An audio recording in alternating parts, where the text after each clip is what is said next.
The Sterling submachine gun is a British submachine gun. It was trialled with the British Army in 1944–1945 as a replacement for the Sten, but it did not start to replace it until 1953. It remained in use until 1994, when it was phased out at the end of the phase-in period of the L-85A1 assault rifle. History: in 1944, the British General Staff issued a specification for a new submachine gun. It stated that the weapon should weigh no more than 6 pounds, should fire 9A, 19mm parabellum ammunition, have a rate of fire of no more than 500 rounds per minute and be sufficiently accurate to allow 5 consecutive shots to be placed inside a 1-foot square target at a distance of 100 yards. To meet the new requirement, George William Patchett, the chief designer at the Sterling Armaments Company of Dagenham, submitted a sample weapon of new design in early 1944. The first Patchett prototype gun was similar to the Sten insofar as its cocking handle was placed in line of sight with the ejection port, though it was redesigned soon afterwards and moved up to a slightly offset position. The Army quickly recognized the Patchett's potential and ordered 120 examples for trials. Towards the end of the Second World War, some of these trial samples were used in combat by airborne troops during the Battle of Arnhem and at other locations in Northern Europe where it was officially known as the Patchett machine carbine Mk1. For example, a Patchett submachine gun was carried in action by Colonel Robert W. P. Dawson while he was commanding officer of No. 4 Commando, during the attack on Walcheren as part of Operation Infatuate in November 1944. Because the Patchett Sterling can use straight Sten submachine gun magazines as well as the curved Sterling design, there were no interoperability problems. After the war, with large numbers of Sten guns in the inventory, there was little interest in replacing them with a superior design. However, in 1947, a competitive trial between the Patchett, an Enfield design, a new BSA design and an experimental Australian design was held, with the Sten for comparison. The trial was inconclusive, but was followed by further development and more trials. Eventually, the Patchett design won and the decision was made in 1951 for the British Army to adopt it. It started to replace the Sten in 1953 as the submachine gun L2A1. Its last non-suppressed variation was the L2A3, but the model changes were minimal throughout its development life. Sterling submachine guns with minor cosmetic alterations were used in the production of the Star Wars movies as Stormtrooper blaster rifle props. Design details: the Sterling submachine gun is constructed entirely of steel and plastic and has a shoulder stock, which folds underneath the weapon. Although of conventional blowback design firing from an open bolt, there are some unusual features. For example, the bolt has helical grooves cut into the surface to remove dirt and fouling from the inside of the receiver to increase reliability. The Sterling uses a much improved 34-round curved double-column feed box magazine, which is inserted into the left side of the receiver. The magazine follower, which pushes the cartridges into the feed port, is equipped with rollers to reduce friction and the firing pin is designed so that it does not line up with the primer in the cartridge until the cartridge has entered the chamber. In what is known as advanced primer ignition, the Sterling uses a lighter bolt that is influenced by the explosion within the cartridge case. The cartridge is fired while the bolt is still moving forward with the breech block. This slows and stops the forward-moving bolt and propels it to the rear to eject the spent case and increases the rate of fire. The suppressed version of the Sterling was developed for covert operations. This version uses a ported barrel surrounded by a cylinder with expansion chambers to reduce the velocity of the bullet so that it doesn't break the sound barrier and thus cause a sonic boom, along with decreasing the muzzle blast and flash. This is so effective that the only sounds during firing are from the bolt reciprocating and the barely audible explosive discharge. The Australian and New Zealand SAS regiments used the suppressed version of the Sterling during the Vietnam War. It is notable for having been used by both Argentinian and British Special Forces during the Falklands War. A Sterling was used by Libyan agents to kill WPC Yvonne Fletcher outside the Libyan embassy in London, which sparked the 1984 siege of the building. the Sterling has a reputation for excellent reliability under adverse conditions and, even though it fires from an open bolt, good accuracy. With some practice, it was very accurate when fired in short bursts. While it has been reported that the weapon poses no problems for left-handed users to operate, it is not recommended without the wearing of ballistic eye protection. The path of the ejected cartridge cases is slightly down and backward, so mild burns can occasionally be incurred by left-handed shooters. A bayonet of a similar design as that for the L1A1 self-loading rifle was produced and issued in British Army service, but was rarely employed except for ceremonial duties. Both bayonets were derived from the version issued with the rifle No. 5 MKI Jungle Carbine, the main difference being a smaller ring on the SLR bayonet to fit the rifle's muzzle. When mounted, the Sterling bayonet was offset to the left of the weapon's vertical line, which gave a more natural balance when used for bayonet fighting. For a right-handed shooter, the correct position for the left hand while firing is on the ventilated barrel casing, but not on the magazine, as the pressure from holding the magazine can increase the risk of stoppages, and a loose magazine can lead to dropping the weapon. The barrel casing hold provides greater control of the weapon, so the right hand can intermittently be used for other tasks. A semicircular protrusion on the right-hand side of the weapon, approximately 2 inches from the muzzle, serves to prevent the supporting hand from moving too far forward and over the muzzle. The primary user complaint with the Sterling series is that there are projections in all directions, and carrying it on a sling frequently results in the weapon catching on clothing, load-bearing equipment, foliage, and doorways hatches, as well as annoying poking of the user.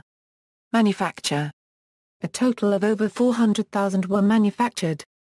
Sterling built them for the British Armed Forces and for overseas sales, whilst the Royal Ordnance factories at Fazakerley near Liverpool constructed them exclusively for the British military.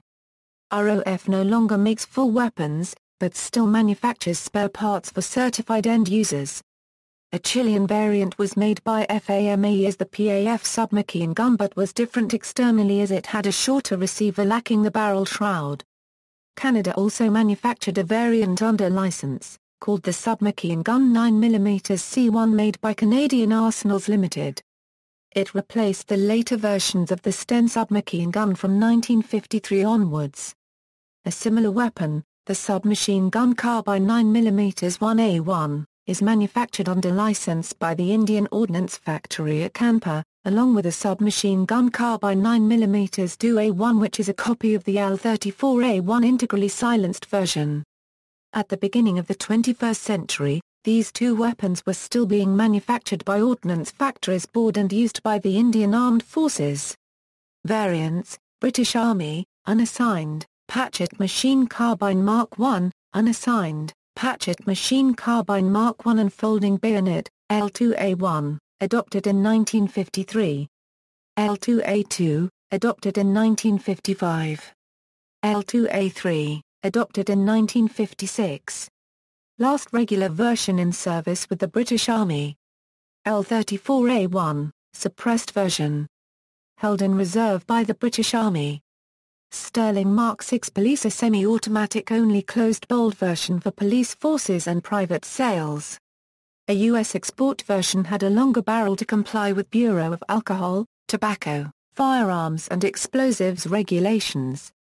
Beginning in 2009, Century Arms International began marketing a similar semi-auto-only carbine manufactured by Wiselight Arms. These two have a 16-inch barrel. They are assembled using a mix of newly made U.S. parts, and parts from demilitarized Sterling Mark IV parts kits. This is often marketed as the Sterling Sporter. Sterling Mark VII Parapistol Special Machine Pistol variant issued to Commando and Plainclothes Intelligence units. It had a shortened 4 inches /108mm barrel, fixed vertical foregrip, and weighed 4.84 pounds. If used with a short 10 or 15-round magazine, it could be stowed in a special holster. It also could be used as a close-quarters battle weapon with the addition of an optional solid stock. Canadian Army, C1 submachine gun, adopted in 1958, replacing the STEN gun in general service. It is different from the British L2 in that it made extensive use of stamped metal rather than more expensive castings used by British production SMGs. It also had a removable trigger guard as a standard option and used a new 30-round magazine. A 10-round magazine was also available for crews of armoured vehicles etc. Indian Army, SAF Carbine 1A, Indian-made Sterling L2A1. SAF Carbine 2A1, Sterling Mark V silenced carbine. Equals 7.62 NATO variant equals. A variant of the Sterling submachine gun was manufactured in the 7.62A, 51mm NATO caliber. It used lever-delayed blowback to handle the more powerful rounds and was fed from 30-round Bren magazines. A bipod and detachable fixed stock could be added as well as a single-point IR Trilux night sight. To prevent ammunition cook-off, the weapon fired from an open bolt. Acting as the Beazle LMG of World War II, the 7.62 NATO caliber Sterling was intended as an emergency standby weapon in case of attack during the Cold War. Users: Argentina, Mk4 variant. Australia, L34A1 suppressed variant. Bahrain, Mk4 variant. Bangladesh, Mk4 variant. Barbados, Belize, Mk4 variant. Botswana, Brunei, Mk4 variant. Canada, produced as the C1. Cyprus, Gabon, Gambia, Ghana, Guyana, India, was licensed built by the Indian Ordnance Factories and stopped in 2010. It was sold as the submachine gun carbine 9mm 1A1. A silenced version was also available which sold under the label of submachine gun carbine 9mm 2A1. Iraq, Mk4 variant. Jamaica, used by the Jamaica Defense Force as a personal defense weapon for auxiliary units. Kenya, Kurdistan Euro Peshmerga, Kuwait, Lebanon, Lesotho, Libya, L34 variant. Malawi, Malaysia, Malta, Morocco, Myanmar, Nepal, New Zealand, Nigeria, Oman, Pakistan, Papua New Guinea, Philippines, L34A1S used by Naval Special Warfare Group. Portugal, Qatar, Sierra Leone, Singapore, Mk4 variant used by Singapore Police Forces paramilitary units a Euro Gurkha contingent, Police Coast Guard and Police Special Operations Command. Replaced by the Heckler & Koch MP5 since 1999. Somalia, Spain, UOE Special Group of the Spanish Navy. Sri Lanka, Sudan, Swaziland, Tanzania, Trinidad and Tobago, Uganda, United Kingdom, L2A1 variant was accepted by the British Army in 1953. L34A1 variant entered service in 1966. Zambia, Zimbabwe. See also, List of submachine guns, F1 submachine gun, CETMEC2 submachine gun, Sten submachine gun, Lanchester submachine gun, Cobre Terminator, E11 blaster rifle. References, citations. Bibliography. External links, Sterling SMG a Euro official user's manual, photos of prototype Hatchet SMGs dating from early 1944, photos of a Hatchet 9mm MKI experimental submachine gun from 1944, photos of an early Hatchet SMG, showing its strong resemblance to the Sterling 7.62x51mm NATO variant, chrome-plated L2A3 and 7.62 NATO variant, modern firearms including several pictures of the various models. Sterling L2 at Security Arms, submachine gun carbine 9mm 1A1, Sterling L2A3 machine carbine manufactured under license by Indian State Ordnance Factory Board. Submachine gun carbine 9mm 2A1, Sterling L34A1 silenced machine carbine manufactured under license by Indian State Ordnance Factory Board. Image of a Mk7, 1, image of a FAMAEPAF, video number 1 of L2A3 being fired, video number 2 of L2A3 being fired, video of Sterling Mk5 silencer.